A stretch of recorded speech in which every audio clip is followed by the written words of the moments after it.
ang lubusang pagpapakabanal, entire sanctification. May dalawang uri ang kasalanan. Una, mga kasalanang ginagawa, committed sins. At ikalawa, ang kasalanan na minana mula kay Adam, inherited sin. Ang ikalawang uri ng kasalanan ay tinatawag na karnalidad, katulad ng kataasan o pride. Ang unang uri ng kasalanan, ang kasalanan na ginagawa, committed sins, ay siyang pinapatawad kapag ang isang makasalanan ay lumapit sa Diyos sa pangalan ni Kristo sa pagsisisi. At ang kaluluwang tunay na nagsisi sa pangalan ni Kristo ay patatawarin at siya na ay magpapasimulang tawagin na isang tunay na Kristiyano, tagasunod ng Panginoong Hesus.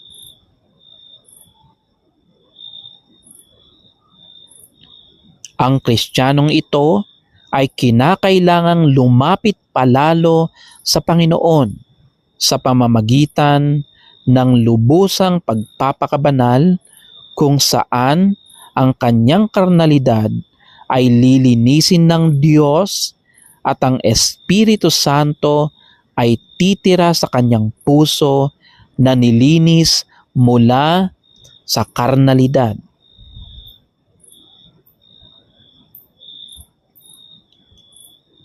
Ano nga ba ang dapat gawin ng isang Kristiyano upang maranasan niya ang lubusang kabanalan? Simple lang po. Una, kinakailangan na maunawaan niyang mabuti ang ibig sabihin ng lubusang pagpapakabanal na siyang ikalawang gawain ng biyaya ng Diyos. Second work of grace. Kinakailangan niyang maintindihan na tanging mga Kristiyano lang ang maaaring lumapit sa Diyos para sa lubusang kabanalan. Ikalawa, kailangan niyang magdesisyon na kanyang ihahandog ng buong buo ang kanyang pagkatao at ari-arian sa Panginoon. Sa Roma chapter 12 verses 1 to 2 ay ating mababasa. Kaya nga mga kapatid, ipinamamanhik ko sa inyo alang-alang sa mga kahabagan ng Diyos na inyong iharap ang inyong mga katawan na isang haing buhay, banal, na kaaya-aya sa Diyos, na siya ninyong katampatang pagsamba. At huwag kayong magsiayon sa sanglibotang ito, kundi mag-iba kayo sa pamamagitan ng pagbabago ng inyong pag-iisip upang mapatunayan ninyo kung alin ang mabuti at kaaya-aya at lubos na kalooban ng Diyos. Hindi po maaaring maranasan ng isang Kristiyano ang lubusang pagpapakabanal kung hindi naman siya handa na ipagkaloob sa Diyos ang kanyang buong pagkatao at mga pag-aahari. Pero hindi naman po ibig sabihin na ang paghahandog ng iyong mga pag-aari sa Diyos ay ibibigay mo sa iglesia ng Diyos ang lahat ng iyong mga ari-arian. Pero kailangan na handa kang ipagamit sa Panginoon kung ano ang mayroon ka, kung ito ay kailangan ng Panginoon. Halimbawa, kailangan na handa kang patuloyin sa iyong bahay ang mga taong nangangailangan at handa kang pakainin ang mga nagugutom sa tuwing ipinapadama ng Espiritu Santo sa iyo na sila ay iyong tulungan. Sa madaling salita, ang paghahandog ng iyong buong pagkatao at ari-arian sa Diyos ay nangangahulugan na iyong buong puso na lalayuan ang pagiging makasarili alang-alang sa pagmamahal mo sa Diyos. Wala pong puwang ang pagiging makasarili sa Iglesia ng Diyos.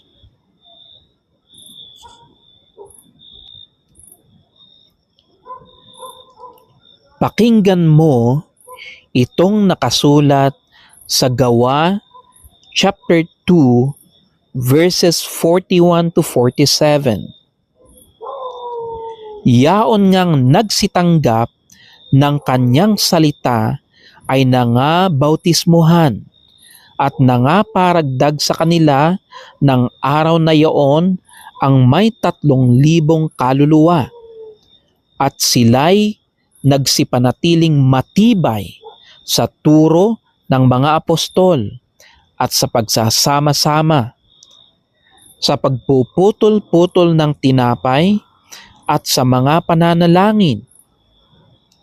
At ang takot ay dumating sa bawat kaluluwa at ginawa ang maraming kababalaghan at tanda sa pamamagitan ng mga apostol. At ang lahat ng mga nagsisampalataya ay nangagkakatipon at lahat nilang pag-aari ay sa kalahatan at ipinagbili nila ang kanilang mga pag-aari at kayamanan at ipinamahagi sa lahat ayon sa pangangailangan ng bawat isa. At araw-araw sila'y nagsisipanatiling matibay sa pagkakaisa sa templo at sa pagpuputol-putol ng tinapay sa bahay-bahay. At nagsisikain sila ng kanilang pagkain na may galak at may katapatan ng puso, na nangagpupuri sa Diyos at nangagtatamo ng paglingap ng buong bayan at idinaragdag sa kanila ng Panginoon araw-araw yaong nangaliligtas. Gawa chapter 2 verses 41 to 47. Iyan po ang kalagayan ng Iglesia ng Diyos noong panahon ng mga apostol. Sila ay nagkakaisa, nagtutulungan at kanilang tinanggihan ang kanilang sarili alang-alang sa kanilang pagmamahal sa Diyos na nagligtas sa kanila. Sabi po ng Panginoong Hesus sa Mateo chapter 16 verse 24, "Kung ang sino mang tao'y ibig sumunod sa akin ay tumanggi sa kanyang sarili at pasanin ang kanyang krus at sumunod sa akin."